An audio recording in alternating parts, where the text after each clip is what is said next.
Hello students, Miss Lockhart here. If you're watching this, then that means you are going to paint along with me. We are going to choose a monochromatic color scheme and use watercolor paints to paint our beautiful mountain landscape. So first, I'm going to show you how to create monochromatic color schemes with watercolor paint. I'll show you with two different colors. This technique is also called color value. So please practice with the colors that you've chosen for your landscape. Go ahead and watch this. Let me show you the directions and then you can go ahead and do it once you understand. So you do not have to divide up this row into exactly 6 sections. You can if you want, or you can just paint in one long line instead of drawing it out. But drawing it out is helpful. So here's what I'm doing. I am using my paint and water to create a dark to light gradient. Now a gradient means exactly that. It goes dark to light. Now I've used water to make my color diluted and lighter, and then I use paint, the color red, to make it darker, and I am happy with that. Did you see I just spread it down with the water and then I added a little more red to make it a nice gradient, because you want to see each step, each section get lighter. Okay, now I'm not going to do it with just yellow. I want to show you how you can mix colors if you're planning on using an intermediate color. So an intermediate color are the ones between primary and secondary. So it would be like yellow-green. So I put yellow down first, and I made it darker on the right and a lighter on the left using more water. And now I'm mixing in green on top. I'm going to add more green so that the darker side is dark. And I'm going to spread it out. And that's a nice gradient, but I want to add a little more yellow so it looks a little more like yellow-green. And I just used water to kind of dilute that over there. Now, I'm a little unhappy with what's going on, so I'm going to show you how to use your towel, and you can wipe things off if you need, if you have too much paint. It was too much paint on that left side. So I wiped some off, and I'm just bringing the green from the right side to the left with hardly any paint on my brush. And now I'm going to add a little more color over here so it's darker. Okay, so that's essentially all that you need to do, is you just add more of the color or hue to make it darker, and then you add more water to make it lighter. Now if you're using watercolor paint, you're going to need to have a slightly thicker piece of paper. Watercolor paper is ideal, but not everyone has that. So if you don't, just make sure you're not using anything too thin like computer paper. You could try white construction paper. Now I'm redrawing my mountain landscape with an oil pastel. If you have an oil pastel or a crayon, I suggest outlining your drawing from last week with crayon or oil pastel. It creates a barrier. It resists the water, and it's like a wall, so it keeps your colors separated. It's awesome, especially when you're just learning how to paint with watercolors, because they sure do like to move around on your paper if you use a lot of water. So with these lines, with the oil pastel or the crayon, it's just a nice barrier to keep your different colors in each section. Okay, so I'm going to start with this blue, and my color choice is blue-violet. So I'm going to be using the different shades and tints of blue-violet in my sky. So that means I'll have a gradient. It'll be dark and then it'll go to light.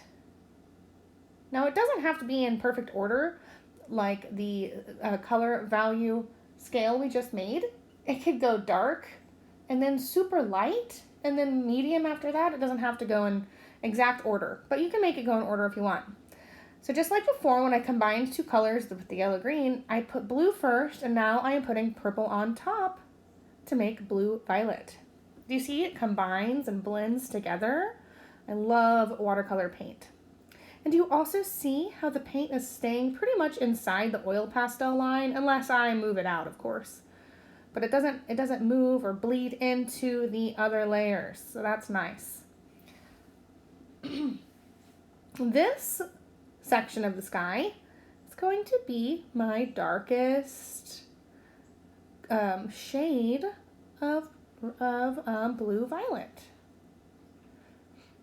Now, if you want, you can try to put a tiny dot of black if you really want your color to be darker, but don't use too much black, because what happens is accidentally you'll use a little too much and then it just completely takes the color away and just turns it black. So just start with a small dot if that's how you want your darkest shade to be. You can use a dot of black. Now I'm using purple. So what's fun about choosing an intermediate color like blue violet or any color that has two colors is that you can use the individual colors along with your main color in each section, in one of the sections. So like, since I chose blue violet, I get to use violet alone in one section. It's still part of the color family, and that's great. So it's still monochromatic.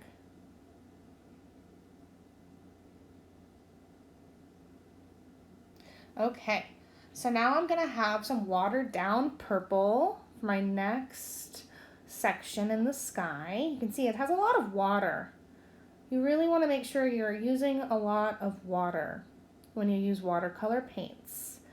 If you don't use a lot of water, you'll find your paint is really sticky and it doesn't move very well on your paper.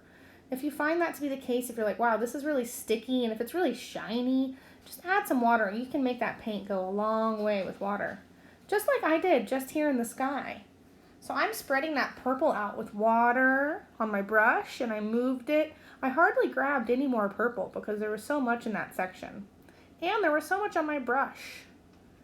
So I used the paint that was on the brush and I scooted it over from the section next to it. And I'm going to add a little blue over my purple. So it's blue violet. And it's almost the same shade as the layer below it. A little more blue in here. I'm going to mix my color up so that I have my monochromatic section in the sky with blue violet, and see how it has different shades. That's what we want. One color spread out into different shades. And then when it's light, like that top left corner I just made, that's a tint. Not like a camping tent, but a tint is a color that is lighter. Sometimes it's a color mixed with white, but in this case, with watercolor paint, it's the white of the paper that shines through to make it look light as a tint. So I'm going to do the inside of my moon. Looks like it's a moon because that looks like nighttime to me. And I'm just going to put a little bit of color in there. Because remember, we want to have variations. We want to have a gradient of these different tints and shades of whatever color you're using. So I'm going to see how many different tints or shades I can pull out of blue violet and use for my mountains and my sky. Now, if you've chosen two monochromatic colors to use, you can start using your second monochromatic color after you finish your sky. So I'm continuing on with the blue violet in my mountains here, but you probably picked a second one because that's what I asked you to do. So whenever you are ready and you're done with your sky, you can do your second set. So for example, let's say you picked orange. You could go ahead and make a dark layer of orange in one of your mountains, and then a medium layer in the next bit of rocks or hills, and then a light layer in whatever, maybe the rocks in the front.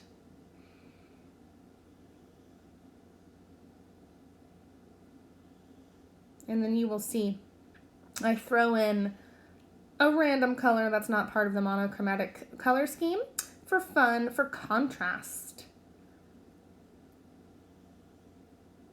At the end, you'll see it's orange. I haven't used it yet, but I suggest that you throw in an extra pop of color that doesn't fit in your monochromatic color scheme.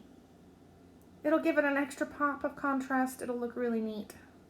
So notice I'm using a lot of water here on this row of mountains when I'm putting my blue violet down. It's going to be a very light tint of that shade, of that color. I'm going to add a little bit more blue violet. So that is essentially a monochromatic color scheme right there. Once I add my orange for contrast, it's not quite 100% monochromatic because there's orange in it, but it definitely makes the blue violet pop. So that's what I'm going to do.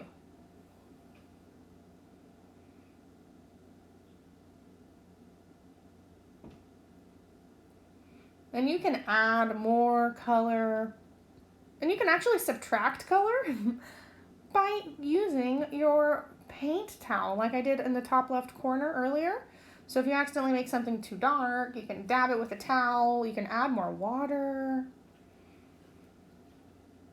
I just want you to have fun and experiment. See how many shades and tints you can pull out of one color for a monochromatic color scheme. And then you can throw in a fun color when you're ready, like what I'm about to do.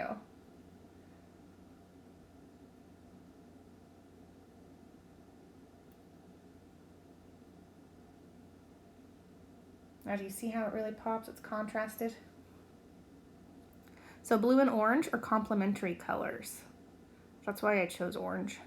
It's like the opposite color on the color wheel, so it's really going to have a nice contrast.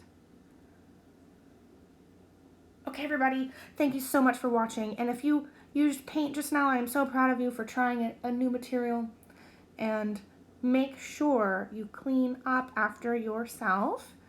Make sure your paint lid's closed. You need to clean your brushes very well so they don't dry. Carefully empty out your water cup and rinse it out. And then be sure to put your painting somewhere flat that won't be disturbed, a place where it won't be disturbed so that it can dry nicely. And then don't forget to send me a picture of it and submit it to me in Schoology, in your art course. You'll see the assignment labeled Submit Monochromatic Mountains.